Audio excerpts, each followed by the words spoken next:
dalam tubuh itu ada satu gumpal daging yang kalau dia baik, baik seluruhnya. Nah itu kan hati.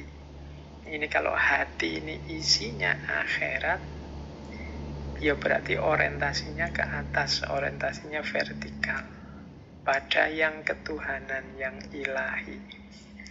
Karena di sanalah letaknya hidup yang sejati. Maka sarannya Imam Syafi'i, akhirat letakkan di hatimu.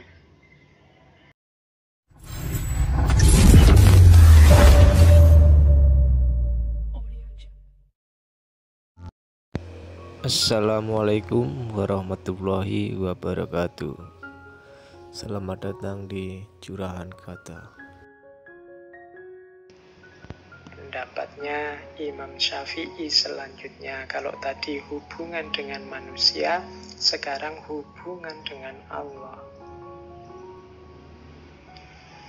Kata Imam Syafi'i, engkau tak akan mampu menyenangkan semua orang. Karena itu cukup bagimu memperbaiki hubunganmu dengan Allah. Dan jangan terlalu peduli dengan penilaian manusia.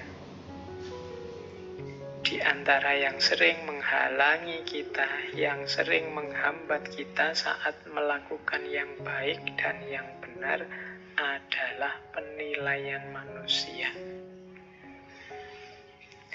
Loh, memperhatikan penilaian manusia boleh, tapi dia tidak boleh sebagai variabel yang dipentingkan melebihi yang lain, melebihi ridho Allah, melebihi kebenaran dan kebaikan itu sendiri.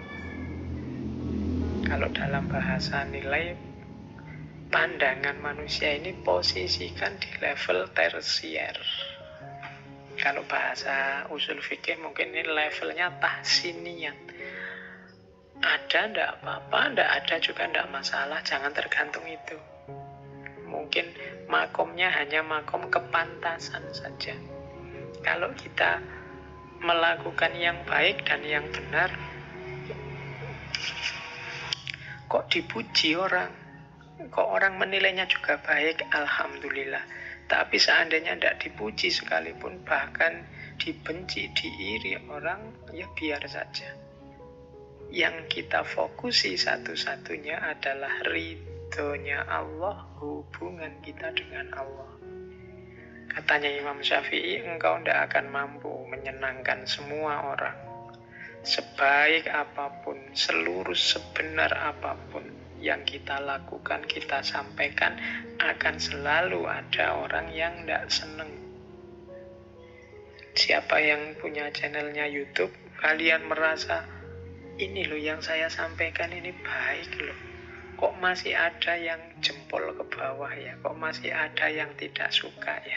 Loh ya itu manusia memang. Tidak mungkin orang sepakat semua, senang semua.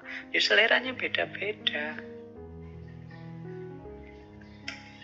Jadi ya termasuk ngaji ini kan ya ada yang suka, ada yang tidak suka, ya itu manusia. Isinya mungkin ada yang menganggap penting, ada yang menganggap ala kayak gitu aja.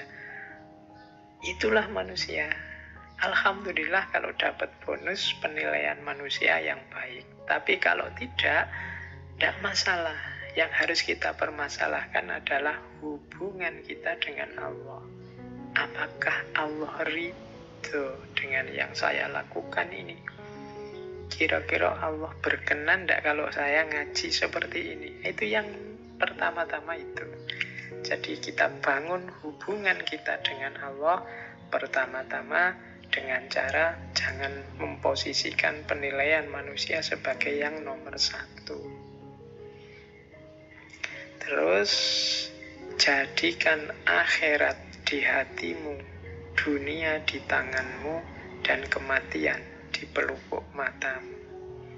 Oh, ini orientasi hidup yang menurut saya ideal. Hati kita isinya akhirat. Akhirat itu Hati itu kan sesuatu yang vital. Disitulah orientasi hidup kita bermula. Ala inna fil jasadi mudghah, itu kan kemarin kita kaji, itu dalam tubuh itu ada satu gumpal daging yang kalau dia baik, baik seluruhnya. Nah itu kan hati. Ini kalau hati ini isinya akhirat, ya berarti orientasinya ke atas, orientasinya vertikal, pada yang ketuhanan, yang ilahi. Karena di sanalah letaknya hidup yang sejati. Maka sarannya Imam Syafi'i, akhirat letakkan di hatimu. Yang kedua apa? Dunia letakkan di tangan. Ya kita butuh hal-hal duniawi untuk menjalani hidup di dunia ini. Harta dan lain sebagainya cukup letakkan di tangan, jangan taruh di hati. Diletakkan di tangan itu ya kalau hilang ya tidak masalah, nyari lagi. Kalau dicari, kalau diletakkan di hati, hilang itu patah hati kita. Stres, depresi kita, itu kalau diletakkan di hati. Maka dunia letakkanlah di tangan saja. Untuk mendukung usaha kita meletakkan akhirat di hati dan dunia di tangan, kematian taruh di pelupuk mata kita. Ini kafa bil mauti wa'idun, cukup kematian sebagai nasihat. Kalau pelupuk mata kita senantiasa membayangkan kematian, bahwa kita ini di dunia ini waktu kita terbatas, maka insya Allah hidup kita tertib, teratur, sadar tentang yang sejati, sadar tentang kehadiran Allah dalam hidup ini. Jadi letakkan kematian di pelupuk mata. Ini nama lain dari ingat-ingat selalu akhir hidup kita tidak lama lagi.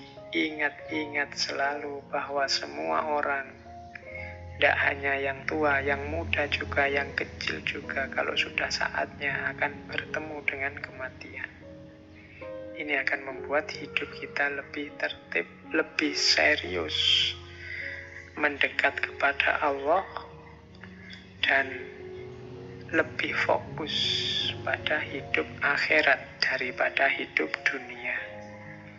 Ini nasihat yang kedua tentang hubungan dengan Allah. Terus jangan mencintai orang yang tidak mencintai Allah. Kalau dia berani meninggalkan Allah, apalagi meninggalkan engkau. Wah, ini kalimatnya agak romantis. Jangan mencintai orang yang tidak mencintai Allah. Kalau dia berani meninggalkan Allah, apalagi meninggalkan kamu. Carilah teman yang membantu kita semakin dekat dengan Allah. Kita ajarkan anak, istri, suami, keluarga untuk mau bersama-sama kita mendekat kepada Allah. Kita jadikan harta kita kendaraan untuk mendekat kepada Allah. Kita jadikan apapun fasilitas yang diberikan oleh Allah dalam hidup ini sebagai sarana untuk lebih dekat dengan Allah. Caranya seperti itu. Jangan dekat, jangan akrab dengan orang yang tidak peduli tentang Allah, apalagi berani melawan, berani meninggalkan Allah. Kalau Allah saja berani dia lawan, berani dia tinggalkan, apalagi kamu, apalagi engkau. Nah, ini putri-putri yang mau menikah, cowok-cowok yang sudah punya pasangan, coba dicek pasanganmu orang yang berani meninggalkan Allah atau tidak. Kalau dia berani, ya dinasehati biar tidak berani, diberi wawasan-wawasan tentang Allah dalam hidupnya. tentang kehadirannya dalam hidupnya, tentang kekuasaannya dalam hidupnya, sehingga dia tidak berani lagi meninggalkan Allah. Tapi kalau dia masih saja berani meninggalkan Allah, cari jalan biar dia tidak berani. Karena Allah saja setelah dia tahu bagaimana posisi, bagaimana peran, bagaimana kekuasaannya, setelah dia tahu ini kok masih meninggalkan, masih melawan, harus kalian hati-hati, apalagi hanya meninggalkan kalian, apalagi hanya mengecewakan kalian. Jadi jangan mencintai orang yang tidak mencintai Allah. Kalau dia berani meninggalkan Allah, apalagi meninggalkan kamu.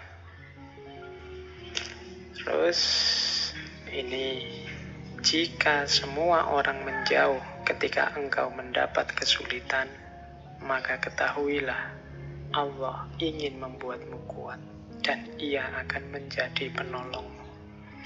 Kesulitan apapun yang kita hadapi, kalau menurut nasihatnya Imam Syafi'i ini, mari kita baca sebagai keinginan Allah untuk membuat kita kuat. Hari ini masih dalam situasi pandemi. Mari kita baca pandemi ini keinginan Allah membuat kita lebih kuat. Kita disuruh lebih kuat menjaga imunitas tubuh. Kita disuruh lebih kuat dalam menjaga kebersihan. Kita disuruh lebih kuat dalam menahan diri tidak banyak keluar rumah. Jadi apapun ujian, apapun kesulitan itu sebenarnya Allah ingin membuat kita lulus jadi orang yang lebih kuat karena berhasil menaklukkan kesulitan itu.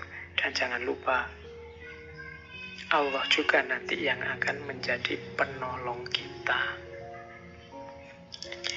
Jadi ini hubungan yang harus kita bangun dengan baik dengan Allah. Musibah yang membuatmu mendekat kepada Allah itu lebih baik daripada kenikmatan yang membuatmu jauh darinya. Nah, ini wasiat dari Imam Syafi'i. Berarti buahnya musibah termasuk pandemi yang sekarang kita alami, antara lain harusnya semakin dekatnya kita kepada Allah. Ayo mari kita muhasabah. Kalau ada waktu, coba kita introspeksi diri dulu sebelum datangnya pandemi, ya bulan-bulan Maret lah ya. Itu sedekat apa kita dengan Allah? Sekarang sedekat apa kita dengan Allah? Sudah sekitar 8 bulanan lebih. Sedekat apa kita dengan Allah? Harusnya musibah ini membuat kita semakin ingat Allah, semakin dekat kepada Allah. Ya kalau tidak, segera kita mulai semakin mendekat kepada Allah. Kita harus lulus. Kita ini sudah berat menjalani ujian, menjalani musibah. Kalau tidak lulus kan rugi kita. Semoga nanti kalau tidak lulus tidak ada remedi ya. Ujian susulan nanti tambah panjang lagi pandeminya. Atau jangan-jangan Pak ini kok pandeminya tidak selesai-selesai. Jangan-jangan ini ujian yang diremedi terus oleh Allah karena kita tidak lulus-lulus. Kita tidak tambah dekat kepadanya. Yo, mari kita introspeksi ya. Karena seperti dawuhnya Imam Syafi'i ini, musibah yang membuat lebih dekat kepada Allah itu lebih baik daripada kita tidak diberi musibah, hidup lancar, enak terus, tapi jauh dari Allah. Lebih tragis lagi, musibah yang membuat jauh dari Allah. Ini lebih tragis karena di dunianya sudah susah, mungkin di akhiratnya juga susahnya double. Oke, mari kita bangun hubungan yang baik dengan Allah. Terima kasih sudah menonton. Semoga bermanfaat. Jangan lupa terus dukung channel ini agar terus berkembang.